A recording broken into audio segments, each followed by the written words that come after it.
कैसे हैं आप लोग। आई होप कि आप लोग बहुत अच्छे होंगे। तो सबसे पहले तो सभी लोगों को हरियाली तीज की बहुत ढेर सारी शुभकामनाएं। आज है संडे 31 जुलाई और आज है हरियाली तीज। तो कुछ लोगों ने 30 तारीख को सेलिब्रेट करी है, कुछ लोग 31 को कर रहे हैं। तो हम लोग 31 को सेलिब्रेट की है और अभी हो चुकी है शाम। और सुबह में हम लोगों ने इतनी जल्दी में पूजा की कि मैं सुबह से वीडियो शुरू करूंगी, लेकिन सुबह में हमने इतनी जल्दी पूजा की है, इतना जल्दी में सारे काम किए कि मैं ब्लॉग स्टार्ट ही नहीं कर पाई। और ये लगाई है मैंने हरियाली तीज पे मेहंदी। मुझे बहुत अच्छी लगानी तो नहीं आती, लेकिन थोड़ी बहुत जो भी आती है मैंने बस लगा ली। और ये भी मैंने 2 दिन पहले लगा ली थी, तो अभी तक तो इसका रंग चढ़ के फिर से कम होना शुरू हो गया है। बन रही है मेरी चाय। थी हमने सुबह पूजा, और ये मैंने पार्वती जी और शिव जी बनाए हुए थे, तो ये मैंने सुबह में ही पूजा कर ली थी। और ये जो सामान है और कपड़े मैंने चढ़ाए थे, तो ये अभी मदर इन लॉ आई हुई हैं, तो ये मैंने उनके लिए ही लिए थे। क्योंकि बेसिकली होता ही है कि आप जो भी पूजा पे सामान चढ़ाते हो इस तरह का, तो आप अपनी सास को, ननद को, जेठानी को, किसी को भी दे सकते हो। और अगर कोई भी नहीं है तो आप किसी ब्राह्मण स्त्री को दे सकते हो। तो मैं आई हुई हैं तो मैं उनके लिए ही लेकर के आई थी, तो उन्हें मैं अभी दे दूंगी थोड़ी देर में। शाम हो चुकी है और पूजा में बस वहाँ से उठाऊंगी अभी, और बाकी का सब सामान जैसे का तैसा करूंगी। तो पहले मैं चाय पी लेती हूँ, फिर बाकी काम बाद में करूंगी।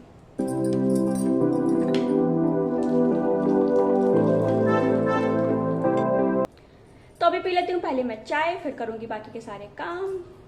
पर मैं सबसे पहले पूजा का सामान उठा देती हूँ। तो ये जो सामान है इसको मैं इसके ऊपर ही रख देती हूँ।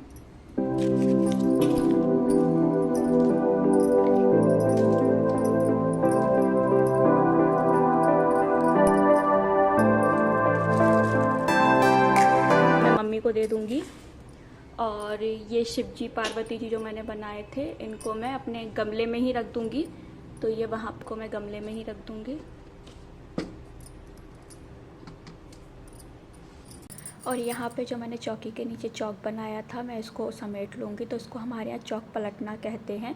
तो पहले मैं इसको ऐसे कपड़े से चारों तरफ से कर लूँगी और फिर इकट्ठा कर लूँगी। सामान उठा दिया है और चौकी खाली कर दी भगवान की। इसमें मैं रात में भगवान को सुलाती हूँ, तो ये भी मैंने सब क्लियर कर दिया है। और रहा ये सामान, तो ये मैं मम्मी को दे दूँगी। तो हमारे घर के बाजू वाले घर में ही है सत्यनारायण की कथा, क्योंकि यहाँ भी श्रावण मास स्टार्ट हो गया है। में श्रावण मास 15 दिन बाद स्टार्ट होता है। हमारे उत्तर भारत में 15 दिन पहले श्रावण स्टार्ट हो चुका था। अभी इनके 28 तारीख से श्रावण स्टार्ट हुआ है महाराष्ट्र में। तो बाजू वाले घर में है सत्यनारायण कथा। तो कथा हो चुकी है, हम बस खाली प्रसाद के लिए जा रहे हैं, क्योंकि सुबह में कथा में नहीं जा पाए थे हम लोग, तो अभी जा रहे हैं। तो चलिए फिर चलते हैं। तो हम लोग आ गए हैं अपने बाजू वाले घर में। यहाँ पे कुछ इस तरह से मंडप लगाया जाता है सत्यनारायण की कथा में। और सुबह क्योंकि जब इनकी कथा चल रही थी, मैं तीज की पूजा कर रही थी, इसलिए मैं नहीं आ पाई थी। और ये बड़ा सुंदर सा प्यारा सा केले के पत्ते का और फूल के साथ मंडप बनाया गया था, जो कि देखने में बहुत सुंदर लग रहा था। और हर जगह का अपना ही एक अलग कल्चर। अभी निकल चुके हैं हम लोग घर से बाहर कुछ काम के लिए। तो हम लोग जाने वाले हैं एक होटल में, क्योंकि हमें रूम बुक करना है किसी और के लिए। तो वहाँ जाके आते हैं, रूम बुक करके आते हैं। उनसे ऑलरेडी फ़ोन पे बात हो चुकी है होटल वालों से। बस हमें एक बार रूम देखना है कि कैसा क्या है, परमिशन दे करके आना है उन्हें। तो चलिए फिर चलते हैं। तो यहाँ पर हम जा रहे थे एक रूम बुक करने के लिए, और ये जगह ज़्यादा दूर नहीं है हमारे घर से, थोड़ी ही दूर थी, 1-1.5 किलोमीटर के अराउंड है।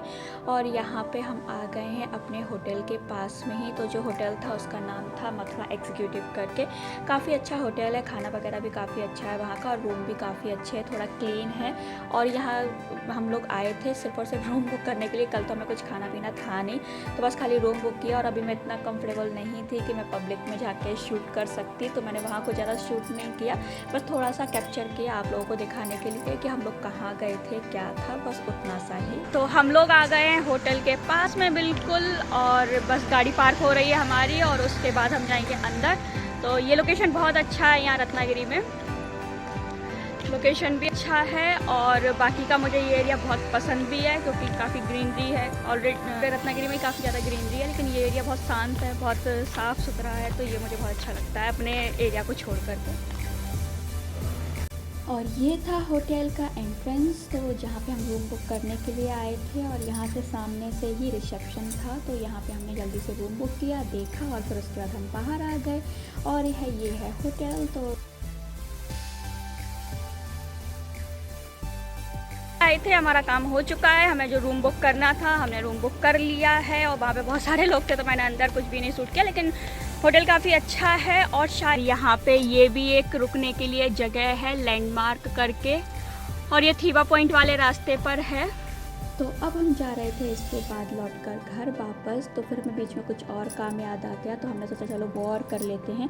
ऑलरेडी हमको बहुत लेट हो गया था, लेकिन फिर भी चलो ठीक है, खाना पीना खा के चुके ही थे, हमें तो ज़्यादा भूख थी नहीं, तो हम लोगों ने सोचा कि पहले वो काम और कराते हैं फिर बात। तो अब हमें एक और काम ध्यान आ गया है, घर से निकले ही हैं तो कुछ सामान भी लेना है हमें, तो हम जा रहे हैं रिलायंस स्मार्ट, वहाँ से कुछ सामान लेंगे और फिर आएंगे घर। अभी शायद 9 ही बजे हैं तो खुला ही होगा, तो वहाँ से काम निपटा के आते हैं। एक ना एक काम लास्ट मोमेंट तक ध्यान आता ही रहता है।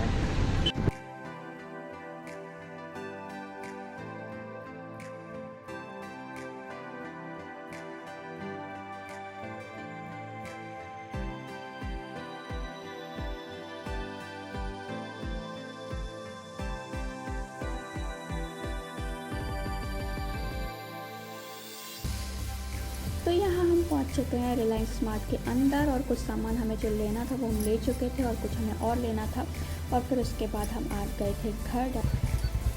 तो हमारी शॉपिंग यहाँ रिलायंस से कंप्लीट हो चुकी है। अब हम जाएंगे डायरेक्ट घर और बज चुके हैं 9:30। हम 9:30 तक घर के बाहर ही घूम रहे हैं। अभी शॉपिंग चालू थी हमारी, कुछ बहुत थोड़ा सा सामान लेना था, लेकिन हाँ थोड़ा टाइम लग गया।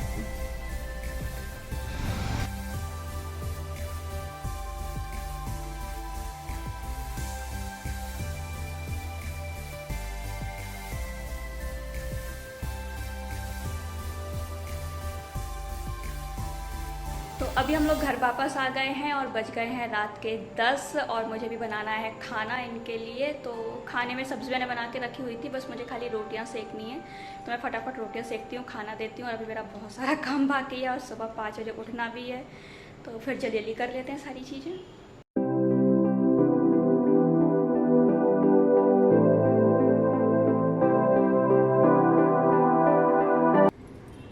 यहाँ पर मेरा खाना बन चुका है, अब बस मुझे करने हैं बर्तन साफ, और रात होती जा रही है धीरे धीरे, 10:30 भी बज गए। बस लेती हूँ और फिर बस भगवान को सुलाना, यही इतना सा थोड़ा सा मेरा काम रह गया, ये काम करके फिर मैं फ्री हो जाऊँगी। तो अभी बज चुके हैं रात के 11 और मैं अपने सारे काम से फ्री होकर के आ चुकी हूँ। होने की तैयारी है, और टाइम से मेरे वीडियोस नहीं आ रहे थे, और मैं अब बिल्कुल भी नहीं बोलूँगी कि मैं रेगुलर ब्लॉग डालूँगी या रेगुलर वीडियोस डालूँगी, क्योंकि जब भी मैं बोलती हूँ मैं कर ही नहीं पाती हूँ। कुछ ना कुछ ऐसा हो जाता है, मेरे 7-8 वीडियोस या ब्लॉग फिर कुछ ना कुछ ऐसा हो जाता है कि मुझे महीने 2 महीने के लिए रोकना पड़ जाता है। तो इस बार तो मैं बिल्कुल भी नहीं बोलूँगी कि नहीं मैं अब रेगुलर करूँगी, कि अब मैं अब रेगुलर ब्लॉगिंग करूँगी या रेगुलर एक्टिव रहूँगी। कोशिश करूँगी ज़्यादा से ज़्यादा हो पाए, और अगर सब कुछ ठीक रहा, कुछ चीज़ें 50-50 में चल रही हैं, अगर सब कुछ ठीक रहा तो आने वाले 12 से 15 डेज़ में आपको बहुत अच्छे वीडियोस देखने को मिलेंगे, अलग अलग जगह के देखने को मिलेंगे। तो मैं वो बोल सकती हूँ कि हाँ मैं वहाँ कर सकती हूँ। अगर तो मैं सुबह से कोशिश कर रही थी कि मैं सुबह से ब्लॉग स्टार्ट करूँ, लेकिन आज का दिन इतना हेक्टिक गया है कि मैं सुबह से स्टार्ट कर ही नहीं पाई। मैं पूजा वगैरह सब कुछ कैप्चर करना चाहती थी, लेकिन लास्ट मोमेंट पे इतना जल्दी सब कुछ हुआ, क्योंकि करने वाली मैं अकेली ही हूँ। अब मुझे पूजा का भी सब कुछ देखना था बाहर, फिर मुझे सब्जी लेने भी जाना पड़ा, क्योंकि मेरे हस्बैंड ऑफिस चले गए, उनका काम रहता है संडे को सब्जी वगैरह लाने का, तो वो वहाँ चले गए, तो उनकी जगह फिर मुझे ही जाना पड़ा, बाकी सारे काम भी मुझे ही करने पड़े। फिर घर पे आके पूजा का भी लगाना, खाना भी बनाना, सारा कुछ करते करते मुझे खाना खाने में ही 2 बज गया था। तो ऐसे करके मेरे पास बहुत सारा काम था, तो मैं उस टाइम पे सोच भी नहीं सकती थी कि मैं वीडियो कैप्चर कर पाऊँ, क्योंकि वीडियो कैप्चर करते टाइम क्या होता है कि आपको कैमरा कभी यहाँ रखना पड़ता है, कभी वहाँ रखना पड़ता है, तो टाइम बहुत ज़्यादा लगता है। तो जो मेरा 1 घंटे का काम है मुझे फिर 1.5-2 घंटे लग जाते हैं करने में, तो इसलिए फिर मैंने कहा चलो पहले अभी काम कर लेते हैं, शाम से शुरू करते हैं। तो फिर मैंने वीडियो को शाम से शुरू किया। बहुत छोटा सा वीडियो है, तो चलिए फिर मिलते हैं एक नए वीडियो के साथ। अगर आप लोगों को वीडियो पसंद आया हो तो वीडियो को लाइक कीजिए, चैनल को सब्सक्राइब कीजिए। Bye bye, thank you for watching. झूला झूले रे नंदलाल, यशोमती मैया का गोपाल, झूला झूले